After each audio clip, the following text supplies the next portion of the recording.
and welcome back to another episode of The Pilot Principle.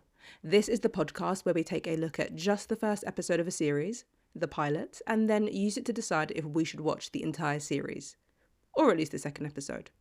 Before we get going, don't forget to hit follow if you've been thinking about following, and if you are a first-time listener, then don't forget to think about following if you make it through the entire episode and you like what you've heard.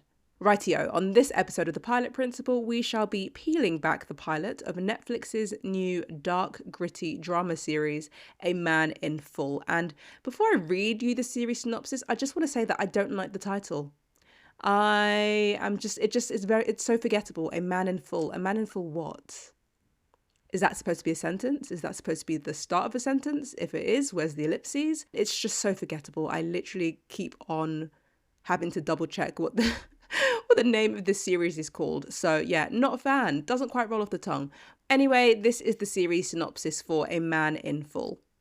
An Atlanta tycoon facing bankruptcy fights his way to the top in this drama from creator David E. Kelly, and executive producer Regina King. So the pilot title of A Man in Full is Saddlebags, which makes absolutely no sense, but we do get an explanation in the episode, which is good. The pilot synopsis tells us that on the heels of a lavish birthday blowout, Charlie suddenly finds his business empire in jeopardy as those around him contend with crises of their own. We have an episode length of 39 minutes, and I am shocked. Because for a streamer to just go conventional and be 39-ish minutes is basically unheard of in this day and age, so I was very pleased. And finally, we have a series length of 6 episodes. So, as we have gleaned from the series synopsis, the pilot episode was also written by the series creator, David E. Kelly, who has also written for and created Doogie Howser MD, Ally McBeal, Big Little Lies, and The Lincoln Lawyer. Talk about range. I mean, with the filmography like that, makes you sit up and pay attention. Okay, next we have the director for the pilot episode, Saddlebags, yes. And that is Regina King. And yes, we are talking about the phenomenal actress who has starred in the likes of Boys in the Hood, Watchmen, and The Harder They Fall. However, as a director, King made her debut with the feature One Night in Miami, and she has also directed episodes of Being Mary Jane, Scandal, This Is Us, and Insecure. In regards to cast, we have Jeff Daniels, who plays Charlie Croker, and Croker. Yeah, let's go with Croker. We have Jeff Daniels, who plays Charlie Croker, and Daniels has starred in Dumb and Dumber, The 5 People You Meet in Heaven, which I didn't even know was ever adapted for the screen, so I'll have to check that out. He has also starred in the movie Looper and Steve Jobs, and he was in the series The Newsroom. Diane Lane plays Martha Croker, and she has starred in Feud, Justice League, Man of Steel, and The Outsiders. Tom Pelphrey plays Raymond Peepgrass, and Pelphrey has starred in Ozark, Iron Fist, and Outer Range. And finally, we have Al Amin, who plays Roger White, and Amin has starred in Rustin, I May Destroy You, Sense8, and Kidulthood. He's a Brit. We love a Brit who makes it to the American big screen and little screen, so good for you, Al Amin. Right, the pilot also doth star William Jackson Harper, Lucy Liu, Shantae Adams, John Michael Hill, and Sarah Jones. And as I said, this is available to watch on Netflix, and it is in fact based on a book by Tom Wolfe. Now, in terms of what made me want to watch A Man in Full, basically Jeff Daniels. I really love The Newsroom. It is one of my favourite series, and so I just figured I'd just watch it because I know that he can act. He can do dialogue really well. And also, to be honest, I've done a few back-to-back British police dramas on the pod, so I just wanted to change it up. Okay, now we can dive into the pilot itself, starting with the first 10 minutes. Why the first 10 minutes, you ask with bated breath? Well, because the first 10 minutes should essentially be all it takes to convince you to either keep reading a pilot script or keep watching a pilot episode. If the opening is not engaging, then you either run the risk of losing a competition if you are entering your pilot script into a script competition, or a possible viewer if the script has been made, etc., etc., etc. So, okay, the first 10 minutes of Saddlebags goes like this. We meet Charlie Croker as he is splayed out on the floor with his voice in a voiceover talking about how one will be remembered when they are gone. It is then 10 days earlier at Charlie's 60th birthday bash in his hometown of Atlanta, and the birthday bash is taking place at Croker Tower, and Shania Twain is singing live. During the birthday celebration, we do come across a few characters, starting with Raymond Peepgrass, who is a banker that secretly hates Charlie. We then have Joyce, who is Charlie's ex-wife bestie, and she openly hates Charlie. And then we have Roger White, who is Charlie's attorney, who doesn't seem to hate his boss, but who is late for the party. Now, Raymond's secret hostility is then revealed when he allows Charlie to be blindsided at a large meeting at the bank with Harry Zale, who is the head of real estate asset management. And just as the meeting commences, we hit the 10-minute mark. However, I will not be leaving you hanging, so here's how the next 5 minutes go. Charlie is basically ripped a new one because he owes the bank $800 million, and Zale isn't letting him use any southern charm or bullying techniques to get himself off the hook. Charlie then has a bit of a hissy fit, but he has a tell: the huge sweat patches that have appeared under his armpits, aka saddlebags. As an intro, I think the first 10 minutes were just a bit so-so. I mean, we do meet a few people with little to no context, but we do at least get an understanding of how they feel towards our protagonist, which is good. And we do get the idea that something is going to go down through Raymond, even though we don't know what that is. And to be honest, by that 10-minute point, you're kind of waiting for something to happen. We just had to wait a little bit longer for it to go down, which isn't the end of the world, I suppose. But I was already like, okay, big meeting, ... Whereas I feel like the drama should have already at least begun by that point. But that's just me. Now, in terms of main characters, firstly, we of course have Charlie Croker, and on the surface, he's a loud, older, wealthy and entitled Southern man with a stereotypical looking trophy wife and ideals about pecking orders. Is he like this on the inside? Hard to say. Probably 80%, because we do have a moment when his secretary's husband gets into trouble with the police and she basically comes to him for help, and we do see a bit of softening to Charlie's character and an open want and desire to help his secretary, which is nice. And to be honest, he doesn't really get more nuanced than that in the pilot episode. He is pretty two-dimensional, to be honest. I mean, some other facts about him. He has an ex-wife who we do see briefly in the episode. He has a son in high school, though we don't see the ex-wife or the son with Charlie in the pilot episode at all.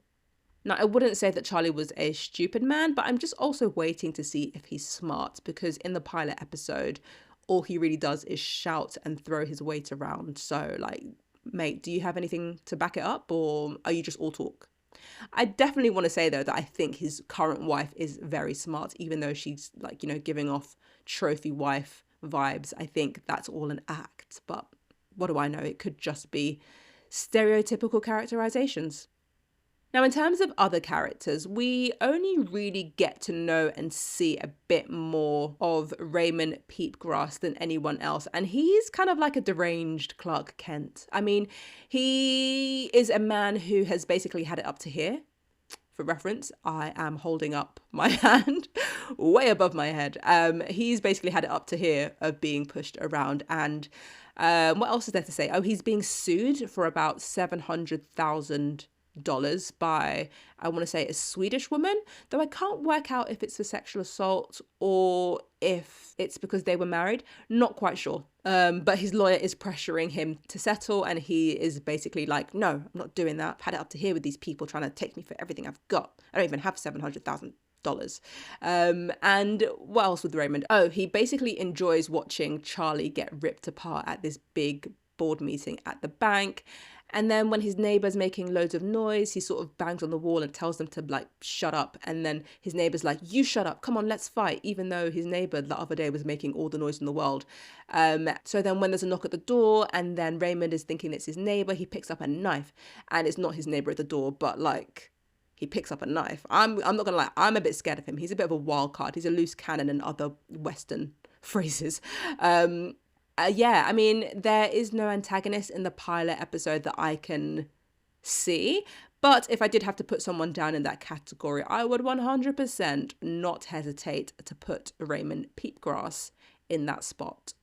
And now it is time for a quick interlude to see what TV and film life is looking like beyond the pilot principle. And let's start with books.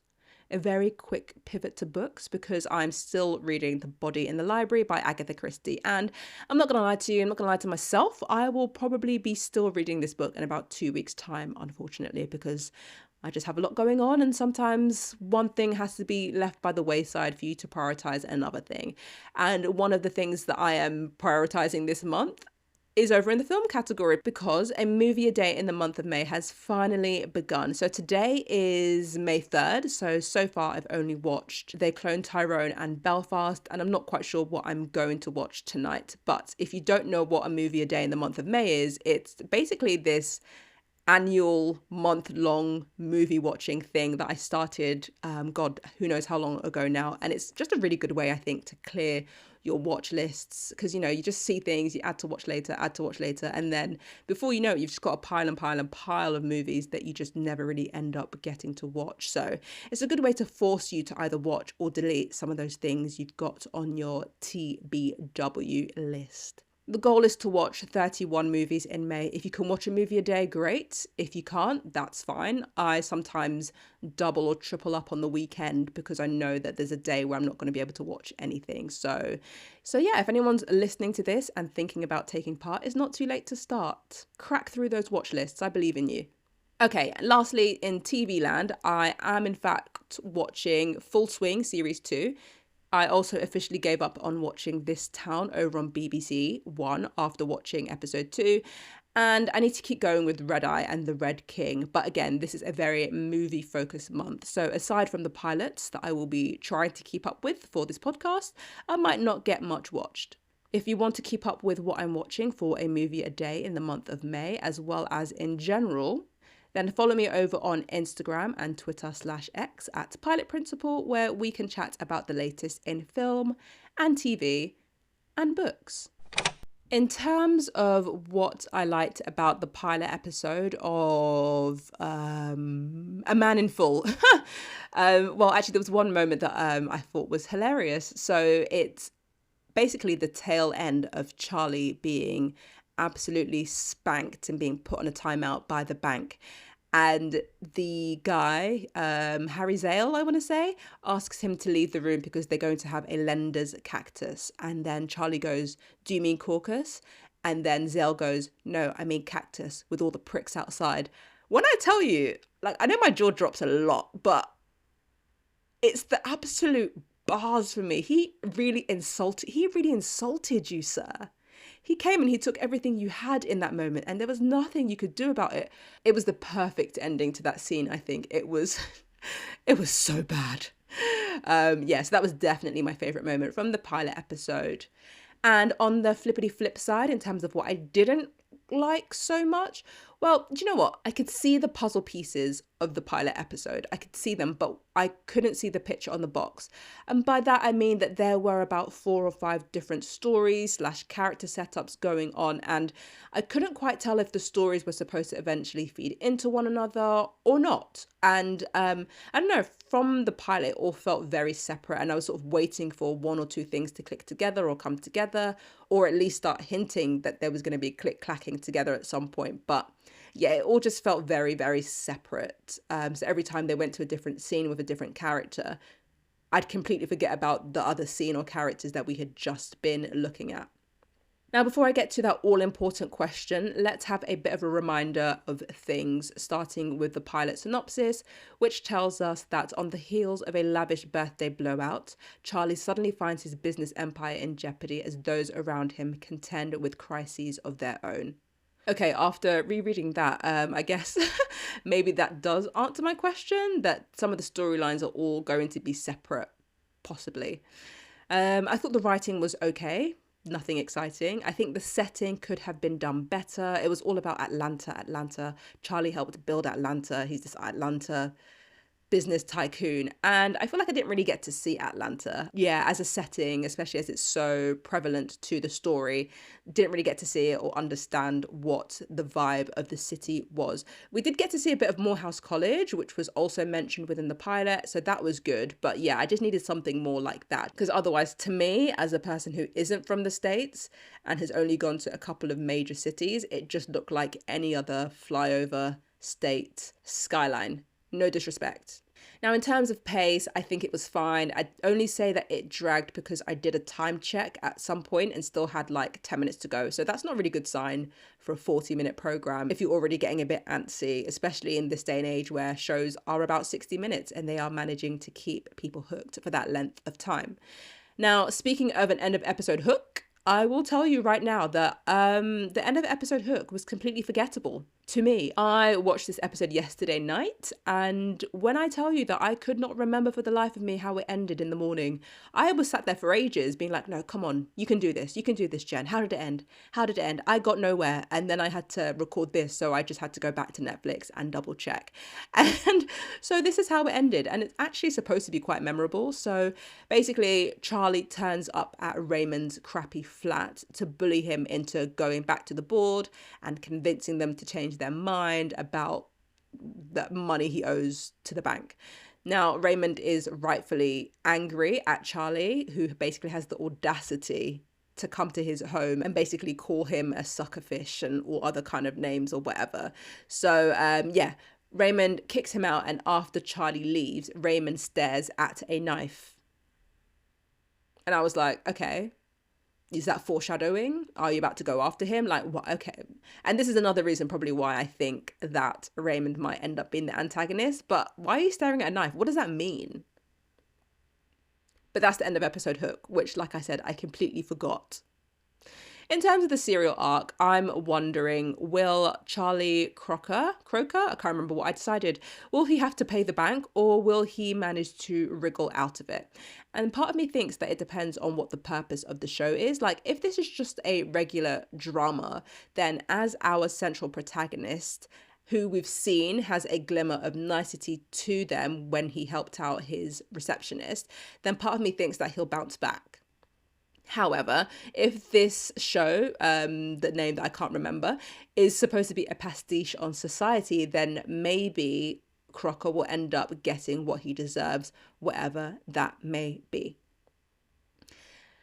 And now, dear listeners, it's time for the only question that matters on the pilot principle. Will I be continuing with A Man in Full? Pause for dramatic effect? No. And here is why. For me, there was no solid serial arc that presented itself in the pilot. I also just don't care about the main character, Daniel, Jeff, Dave, something? Charlie. I just don't care about Charlie Croker that much, to be perfectly honest with you. And yes, there were possibly some other characters to get into. Some of the possible storylines that were being teased did seem quite interesting, but ultimately, And also, it has to be said that, I mean, come on, less than 24 hours later, probably more like 12 hours later, I really could not remember how the episode ended, and that is not a good sign. But that is, of course, just me, and you might really enjoy A Man in Full if you like satire, if you aren't as invested in having a full series set up, or at least the hint of one in episode 1. And if you are looking for something easy and quick to watch, as I said, 6 episodes, under 40 minutes. You can literally bang it out in a quick weekend. And finally, in terms of a pilot score, you will be unsurprised to find me giving it a 2 out of 5. I think the first 10 minutes just didn't hit. And the first 15 minutes, once we got to the end of that board meeting, was good, but it's a 40-minute show. So we've almost gotten halfway before we are supposed to be convinced to keep going. No. The main character, Charlie Croker, is a bit two-dimensional so far, at least. So again, I'm not seeing what his wants and needs are beyond the basics of not wanting to pay back the $800 million he owes to the bank. The next reason for me is that I just felt like I was watching 4 different programs, and with the ending, after I went back to check what it was just too cryptic. What were they trying to get at, and why were they trying to get there? Now that we've hashed out the fundamental principles, will you be giving the pilot episode a watch? Or have you already binged every episode of, what's it called again? No, I'm just kidding. A Man in Full. Don't forget to follow the pilot principle on your favorite audio streamer and over on various social medias. We're talking Threads, Instagram, and Twitter /X at pilot principle. And if you want, I'm over on TikTok on at a writer of sorts. With all of that being said, I will catch you on the next episode. Aww.